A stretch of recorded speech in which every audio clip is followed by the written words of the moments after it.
In this video, we'll discuss overcoming resistance to change. Being watchful, precautious, and reflective while taking your time to do important things might have their advantages, but if your habit is inching more towards procrastination, then it could be that you are resistant to change.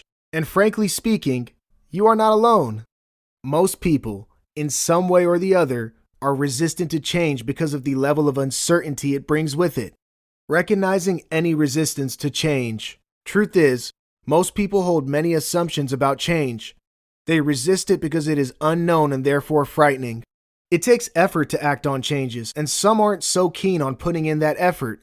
Some don't believe they can see the results they seek, and so why try? Others think they don't deserve to be happy, and so don't change to improve their situations. Some get so lost and stuck up in the cycle of anxiety that they fail to recognize the scope for change, for a better life. While most of these thoughts are indeed assumptions, they can become the very beliefs that stand in the way of what you want to achieve. Take the quiz below to know if you are resistant to change. Worksheet 8, the Fear of Change Quiz. Check the statements that resonate with your feelings. I can take a risk, but what if I fail? Maybe I should not. I could seek help, but what if no one offers? What if I get rejected? I always have trouble acting on changes. What if I mess up again? What's the point? I always get my hopes up but fail and get disappointed. I can't do this. I'll never change. Why try? I don't want to fail again. I'm too anxious to succeed. Belief systems that stop you from acting on a change. It's better to be realistic and accept my shortcomings. I'm not going to change. I know that. I'm not as good as the others. Surely, I can't compete with them. I don't want to ask for help. It will make my weaknesses obvious and then everyone will know. I don't think anyone cares. No one will help me. I messed up when I could have made things better. That was my only chance. I can't do anything now and must settle for what comes my way. Self-sympathy, self-loathe, anxiety, depression. I am helpless. No one cares and no one will help. I've been misunderstood and mistreated all my life. No one changed for me. So why should I change? They don't realize that I don't like being this way, that I have no choice. This is so unfair. Oh, forget it. I'm hopeless. I hate myself. People will mock me. They already are. I know it and I want to hide. There is no point. I can't see any purpose in my life. I'm so alone and I want to cry. What do you see? The more checks you have, the more you are resistant to change. While the above statements might not be pleasant to realize about oneself, it isn't entirely your fault if you hold any or many of these blocking beliefs. People pick these ideas as a result of the circumstances and experiences they've lived. What's important is that you can change. We all can. You can change right now, or you can try and fail and try again. Both are normal and positive outcomes. Keep at it because the harder you try and the more you persist, the more likely you're going to become the change. Worksheet 9, acting on your change blocking systems. From the statements checked off above, write down each of your change blocking beliefs. Write down their justifications. Why do you do them? Introspect and elaborate. What are the advantages of changing that belief? What are the disadvantages too? Weigh them. What scores higher? Are your beliefs causing you more harm than good? What's stopping you from embracing the change? Make a list of small actions to reach the bigger change you seek. Work on consistency first. Force yourself to do one action at a time, completely. Do it every time. The more you work on your consistency, the more habitualized your routine will become. Rewriting your life, one change at a time. Our minds are capable of wonderful things. They can envision a beautiful life. They can create stories, piece together minute details that together give the story the ending it needs. Use this to advantage. Talk to your mind. Listen to it too. Establish a relationship with it, and once it feels heard and starts responding, teach it to create positive and inspirational thoughts for you. Plant the seeds to begin the story. For instance, you want to work on your fitness and want to start a jogging routine every morning. Imagine yourself doing this every day. Imagine your life just as you want it to be. Remember to be realistic in your narrative, so keep the struggles too, because when you do, you give your mind a heads up of what might come its way. Think about the success you are going to achieve. Imagine and feel it too. These images are powerful building blocks. They can then be picked up by your mind to build and breathe life. As they say, you dream and you become. Steve has always had trouble embracing change. He works in a multinational company but has been stuck in the same position for the past 15 years. It's not like he doesn't want to change. He craves for change in his job. He wants to do something new, but he is unwilling to learn and adapt to new methods. As a result, he does what he is told to do and nothing more. Most colleagues his age have jumped a couple or more positions. It does bother him, but he believes he can't do anything about it. He struggles to stay focused and interested at work and hence isn't as effective as the others. His peers are younger, and he thinks that's why they turn out smarter. He also thinks they secretly make fun of him. His batchmates are way up in the ladder to socialize with anymore, or so he thinks, and he doesn't make efforts to mingle with the younger lads too. As a result of all this, his anxiety has taken an ugly turn. He's anxious all the time. Fortunately, an old friend notices Steve's behavior and reaches out to him. He tells him about his resistance to change and how that is stopping him from becoming a better version of himself. Because Steve is at a point when he really wants to change, he listens. He decides to give change a shot. He makes plans and decides to act on them, one change at a time. He also reaches out to his family and other friends for support. They all want to help and do their best to keep him motivated. 2 years down the line, Steve is a complexly transformed person. He works harder and smarter and even mingles with all his colleagues. He's made plenty of new friends and enjoys his weekends with family. He's going to complete his master's from a prestigious university and is looking forward to the new prospects that will bring him. Steve is happy. He hardly feels anxious anymore, and when he does, he knows how to stay on top of it. His family and friends are happy for Steve and love spending time with him. Well, like Steve, you too can rewrite your current life script. You can become the change you always wanted to be. The time is now. In this video, we'll talk about reflection, how to arrive at acceptance and move on from there.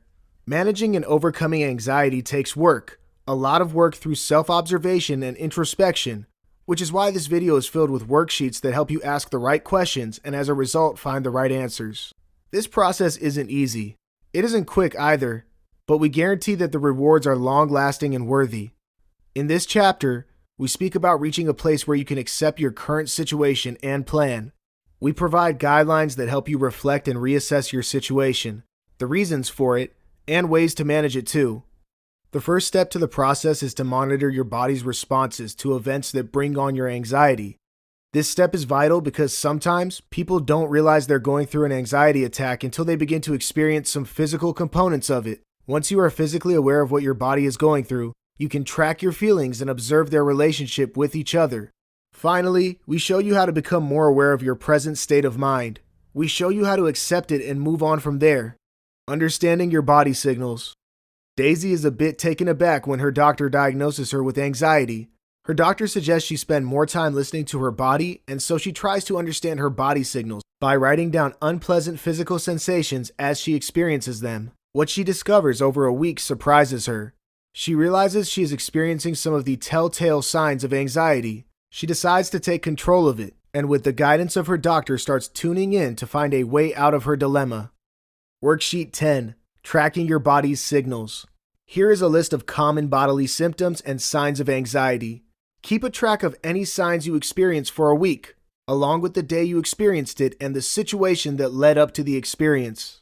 Now, some of the symptoms might be like that of an illness. If your symptoms are indicative of an illness, then consult your doctor for advice. But if your symptoms are a result of your anxiety, then you're likely to have an emotional thought that led to it. Increased heart rate, difficulty in breathing, stomach discomfort, headache, dizziness, sweaty hands, palms, feet, forehead, lightheadedness, tightening of chest, feeling disoriented, feeling nauseous, feeling lonely and sad. At the end of each day, review your notes. Take time to think about what you feel. Write your feelings. Minding your moods. After you become more aware of your body's signals, you might be able to connect them with your changing moods. Track your moods every day for a week. How do you feel when you are happy? How do you feel when you think you are feeling anxious? What is your mood like?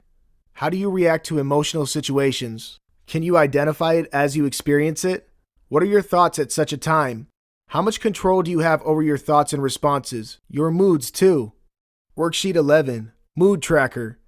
Each day, circle all the feeling words mentioned below that describe your emotions. Think and describe your mood and behavioral patterns at such times.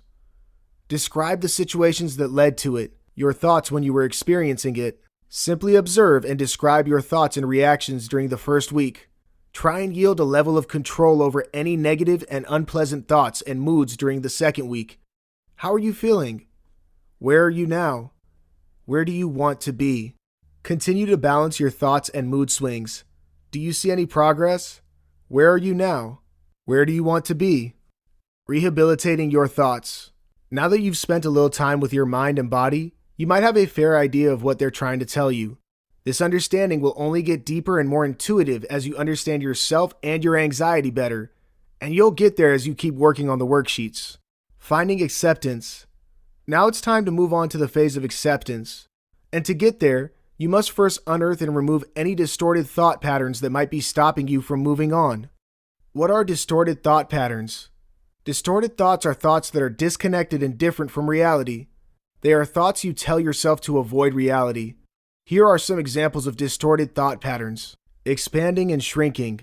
Your mind exaggerates the unpleasantness of the task on hand and underestimates your reluctance and/or incapability of doing it. For instance, you may think, it's impossible to solve this problem. Nobody can do it. Truth is, a few people in your team might have been able to do it. You dismiss it as impossible and therefore don't try and seek assistance. Filtering.